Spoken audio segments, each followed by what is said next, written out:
tell me a little bit about what made you make the transition and why you were so passionate about teaching people. Because it's funny, I feel the same way. I think that is my next evolution when I start to retire. I would really love to teach. And I didn't know that maybe it's just a communications thing where people share that kind of energy, when they just want to teach. But what brought that on? There was a couple things. What you sort of summarized, I just had this urge, to do it. I felt like I was a marketing communications person for so long, and I was always surprised that the basics of communication are mostly not taught. And there's so many pitfalls, and there was so much opportunity and excitement to teach. And so that's, kind of another reason that I sort of got into it and started teaching. So how do you think like the basics of communications informs just everything as we start to mature, we get older, we engage in the workplace? Like what do you feel like is missing? Because that's a pretty dynamic statement. I too see it because as managing like 100 team members, I see it a lot with, I think more so Gen Z and millennials, more so, well, not millennials now because they've kind of aged out and have some more, on-site management experience in the workplace, but definitely with Gen Zs. What have you been seeing? So aside from Gen Z, which I'll touch on in a moment, the thing that I see that's missing is just our process. If somebody's been at an organization, we eventually reward them with a management title and a role and responsibilities that come with it. But we don't teach them how to manage people. We don't teach them, how to communicate. So that's just a systemic problem that I think we've always had. We've never really taken that time to make it a staple in teaching. As far as Gen Z, I sort of have an opposite view of a lot of what I read, right? So I love to hear about it. I'm face to face with them, often hundreds of them. And then I do have some online classes where I adjunct. So, it's asynchronous, but I do engage with, quite a few. And for the most part, they impress me. And so I think part of the struggle and part of the butting of heads that we see is that things have changed more rapidly in the last, say, 20 years than really in the history of humanity, especially if you just narrow it down to communication. So Gen Z grew up with a barrage of data. I remember, you remember if you and I were interested in like, hey, who is that actor? We didn't have anywhere to go, right? We had to ask each other. They have information at their fingertips, even if they're not actively going after something, passively, they're just bombarded with stuff. So it's a different dynamic, for them. And then in our parents' generation, one household income was plenty to buy a house and live a comfortable life. And so they see that as, really not readily available for them, mixed with the fact that their communication style is so vastly different because of, the technology and the tools that they grew up with from birth. And so I see a butting of heads there from older school. Hey, this is how we did it, to Gen Z, which I had mentioned that I sort of have, some pride in them because they push back, right? They want a work-life balance and they push back on it. And I appreciate seeing that. So question about that. Okay. So two things with that. So are you saying you think it's more so that we have, I don't want to say anyone in particular has an issue, but that we need is not necessarily a them issue. It's more so a older millennial, Gen Z, baby boomer issue that needs to fully understand their perspective and where they're coming from. And so not necessarily just to say they won't listen, they won't get in line, but more so like we need to listen and we need to get in line. I tend to view it from that perspective. Yes, I lean in that direction. Okay. That is a very different perspective that I know a lot of people who are colleagues and peers would kind of see it as. And I think that perspective is playing out in the political landscape now. You know what I'm saying? I think it's playing out now because when you look at, this, we don't pick sides. Like, that's the one thing about this podcast. We just deal straight with what we're seeing. We don't pick sides because I feel like that's a distraction.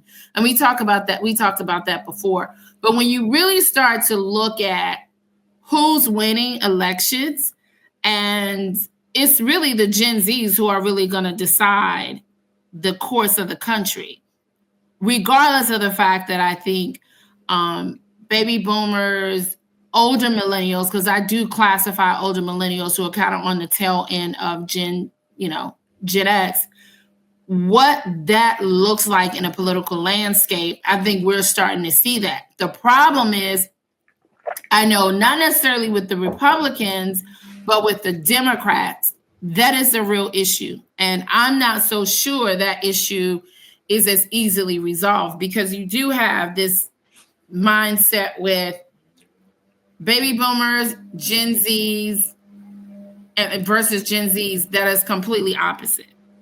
So how does that play out in the political landscape? And what does that look like when we talk about removing federal oversight? Because it's a lot to unpack. Yeah. So I'll start where, from what I see. So under the current administration, there's sort of a powerful narrative that education should be sent back to the states, right? Okay. So to connect that directly to Gen Z and Gen X and baby boomers butting heads is, we need to be able to teach the Gen Z, the younger generation, how to communicate and be adaptable to the older generation. But we also need to teach Gen Xers and baby boomers, the same thing in reverse. However, if we're going to say, let's send everything back to the states, right? There's some benefit that say, hey, a local community knows how to speak to a local community. And so there's some benefit, to that. However, there's a lot of risk to that, because then we become so incredibly segmented, and education goes in wildly different directions, that we're not sort of speaking the same language. There's no set of standards. One of the examples I think you and I touched on when we spoke last week was that in Arizona, the legislator wanted to withhold 100% of state funds to the state schools, Arizona State University, Northern Arizona University, and University of Arizona, if they didn't stop teaching a list of stuff. And in there was implicit bias, cognitive bias, and unconscious bias. Okay, now you got to break that down. What are the three types of bias? Yeah. And so let's put them together for simplicity. If we don't teach bias, right, and then we can't teach why you're butting heads with, baby boomers and you're butting heads with Gen Z, because we have these implicit biases. One, bias is, we've always done it that way, right? That's a bias. That's people tend to lean towards that, right? Have you ever seen those Facebook posts where it's like, well, I used to drink from the garden hose when I was a kid, so it's safe, right? If the science says it's not safe, it's not safe, right? Just simply because you used to do it that way does not make it right. That is a bias that we all have, and they're not a bad thing. We all have, hundreds of different biases. Very true. We just need to recognize them. Not say yours is wrong and mine is right. We need to recognize them and figure out how to address them, how to employ communication skills in the situations. And so to bring it all back, I have some concern that if the federal government cuts all this funding to state, to universities and colleges, and then it mostly back to the local level, then it's sort of like a wild west of who's going to be taught what, and is something like Arizona. By the way, the governor vetoed that bill, so it did not pass. But is that sort of mentality and sentiment going to pass, peppered around the country in different states? So if that were to happen, so let's talk about some of the courses that that they have dismantled. I think you said the critical thinking course was one of the ones as well they were trying to get rid of. Yeah, anything that taught any of the biases in critical thinking goes right in there. I mean, it's about bias. We in all my classes, I'll go over some critical thinking fallacies and false arguments pretty much before we start, because I teach persuasion, consumerism, and business communication, and so there's arguments, there's debates, and so I try and set the stage like, hey, we want to be able to be critical thinkers, and so I highlight some fallacies. Those would be eliminated from being able to be taught. So just a random question. What has the challenge been with getting the critical race theory topic through? I would admit, like, that's been a hot button, but I'm not so sure from what I'm hearing, like, people really understand like what that is and how that plays out. Do you know anything about that? What I can tell you, what I know about it is from the absence of that ever being a thing that's ever come up. It was a manufactured issue. So in my experience with 3 institutions, it's not like anybody agreed or disagreed with it. Just didn't come up. And then all of a sudden it became a hot point in the culture war where everybody's talking about it, where they're putting people like me and I'm forcing it down everybody's throats. And I'm like, this is the first I've heard of it. Well, that's so interesting, because I've heard that too from other people, that they never came across their desk. So I guess that is, like you said, one of those woke or cultural boogeymans, as I always say, that never really happened. Yeah, it was a boogeyman issue to scare people, and it just, like you said, it didn't come across our desks. What do you think would be the biggest concern after, like, if the federal government was able, because it seems like that's going to happen, that the education is going to be pushed to the states? What do you think that's going to look like? I know you typically deal in the college space, but what could that possibly look like, not just at your level, but at the other levels as well in education? I think it is going to have ramifications well outside of higher ed, because what are we doing? We're educating our students so they can go into the workforce. And if we don't educate them on critical thinking, on bias, if we don't educate them, they're not going to be that effective. And I know that when we say words like bias and critical thinking and the evil word of diversity, it immediately sets people it sets them in 2 camps, right? Did you just say diversity? Right. But the thing is, it's imperative, it's essential, it's an elemental piece of, like, physics. Physicists, they have to learn observational bias when they're doing experiments or whatever. There's going to be certain biases that they're going to need to learn, so the results of their studies don't have bias, right? There's confirmation bias, right? They really, their theory is this and they really want it to be that. They have to realize that confirmation bias, they're going to look into things a little bit differently, and they're going to tend to see it from the lens of what they want to see, right? So these are biases in hard sciences that we have to teach. But then we have greater biases that are more in communication and psychology, for people to be able to be a good manager. You have to be able to see certain biases that you have. And I mentioned the word diversity because we immediately think of DEI related stuff, but diversity in a variety of contexts is really important to learn and adopt. If you have a group of 10 software engineers and they're going to make an app for some kind of niche, say mountain biking, right? That's my thing. Well, you know what? You probably need a couple mountain bikers. You probably need a couple designers for the app in there. You have 10 engineers. It's just not going to be user-friendly. It's not going to really speak to the audience. You need a diversity of opinions. And so when I speak of the importance of diversity, I have to stop.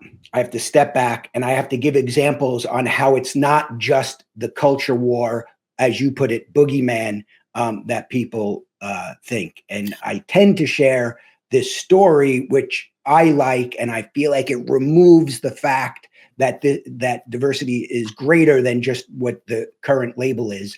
And in the 50s, in 1954, I think, the Air Force found out they were having a lot of crashes and near misses in their, and they blamed it on the cockpit design. So what they did is they went and took the measurements, 150 measurements of 4,000 plus pilots, and they measured their forearm length and their arm length and their inseam and their leg, and they built the cockpit to match the perfect average fighter pilot.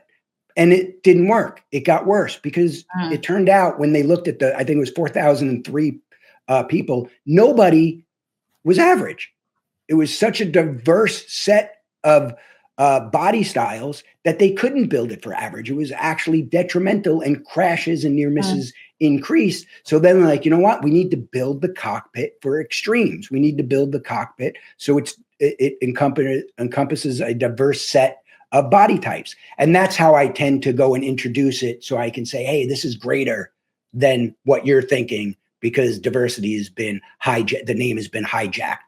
Well, why has it been hijacked? We did a preliminary interview last week for a gentleman, and his topic for the podcast was on if the economy is doing so bad. One of the podcast topics we came up with, and he made it a point to circle the conversation back to DEI and George Floyd. And I was thinking to myself, I was like, what? Why are we even talking about this? Like, but he made it a point he wanted to get the point across to me for whatever reason about diversity and DEI and inclusion. And I'm like, we're not even talking about that.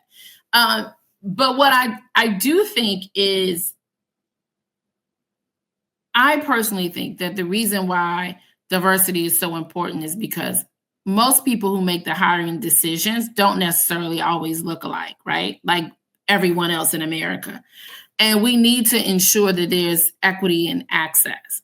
But I also think there are some areas in the DEI, in several DEI initiatives that need to be reviewed and looked at.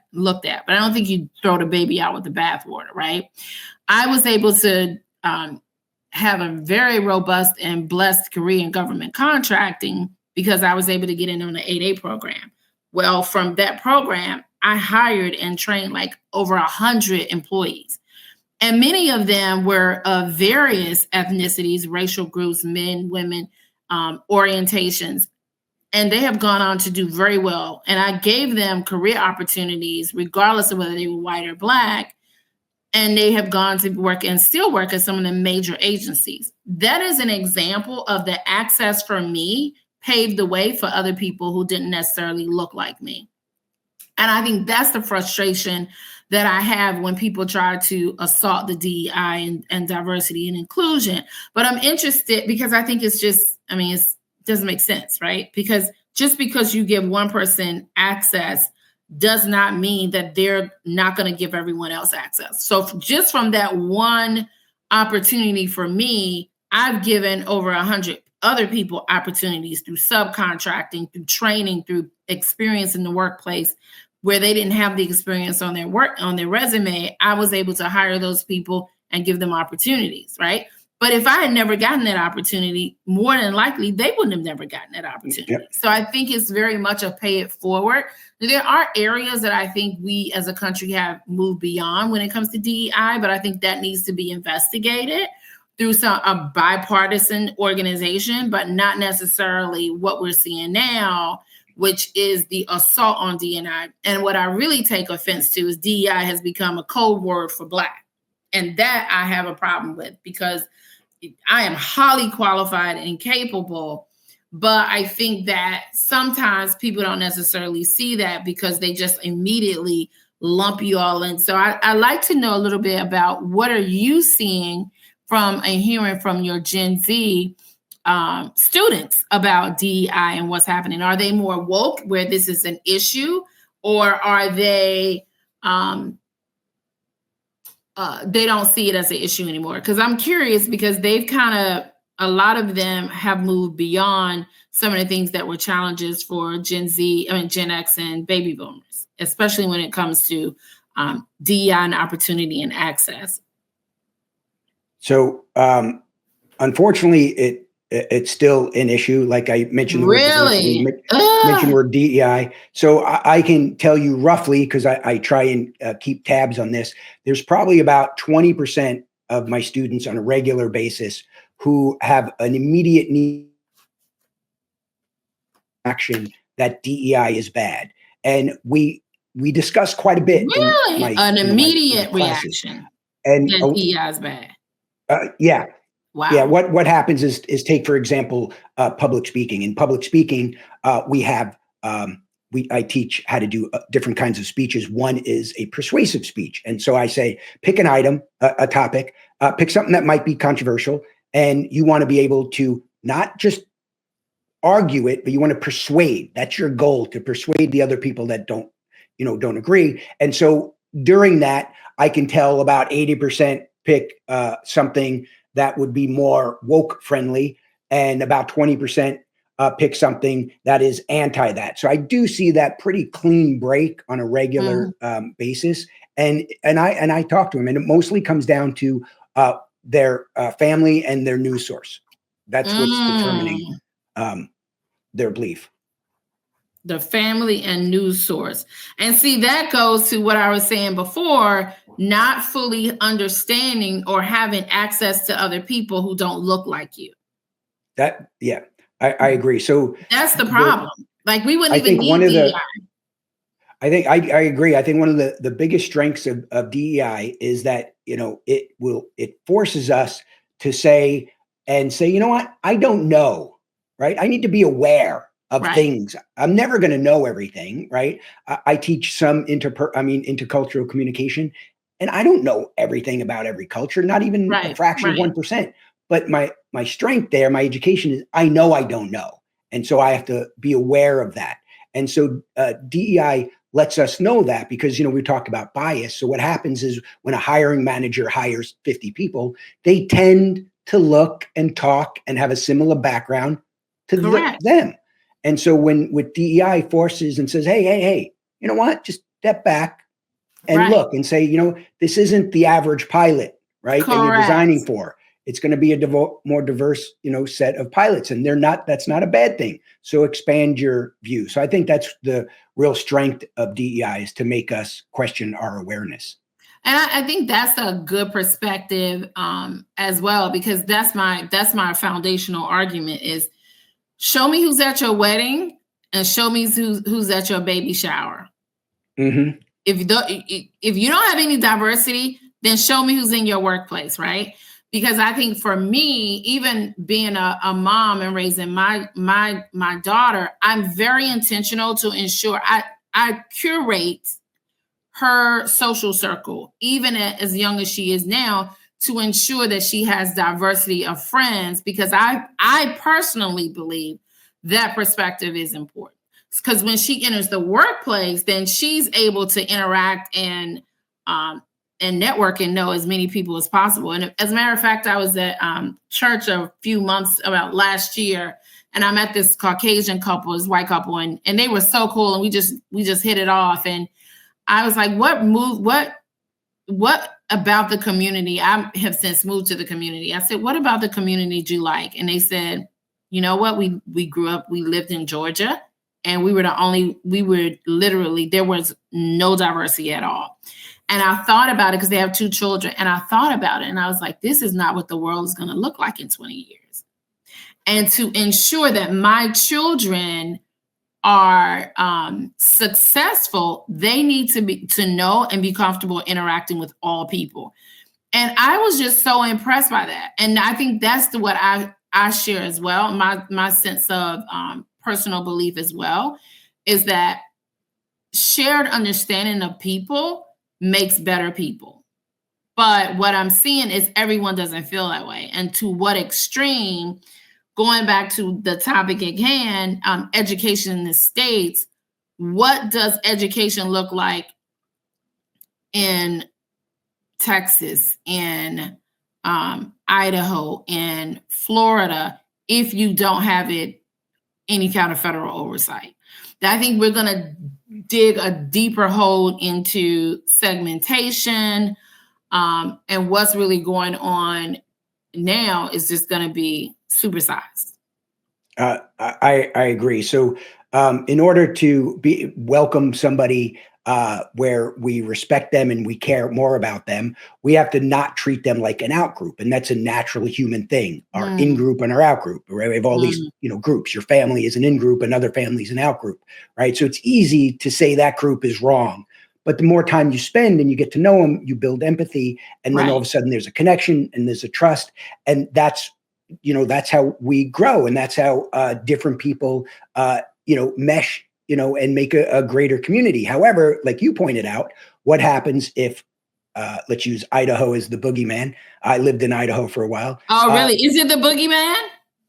So, it is way worse now because I still have very strong connections to it. But I was there for like 13 years. But now it's absolutely what you're saying is we don't want the outsiders. There's even California. Keep the Californians out. We don't want California. Really? Yeah. See somebody with California plate, they're ruining our state, right? That's how it is. So it's very segmented. So to your point, now if we take education and we remove any federal input and oversight, it's going to just dig a hole deeper and deeper where they're going to be more and more isolated.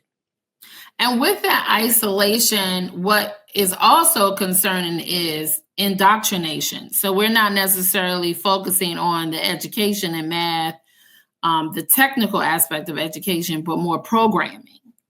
And that is what I'm concerned, because it really is Gen Zs in the society that we live in, with as much access to social media and digital as people have, that's 20% is still a large percentage of people who really have that kind of level of bias.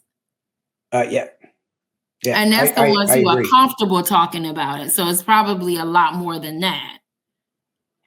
I think the thing that we need to be aware of is that social media and aggregate news feeds like Apple News and Google News, they reinforce the bias, because if you're sharing something and you're liking something, and that's a very biased view. Now, Facebook, for example, or Instagram, TikTok, they're going to feed you more of that stuff that you've actually engaged with. So after a very, very short time, your feed is just the stuff. Now it's confirmation bias. It's just the stuff that you've already sort of dipped your toes into. And that's how you become deeper and deeper and deeper. So even though you had mentioned like it's a good thing, like they have access to all this data, the problem is most of the algorithms for, every single one, they just simply want to give you stuff that you're going to share, like, and interact with and leave a comment. So it's going to just make that deeper and deeper, and it becomes this echo chamber.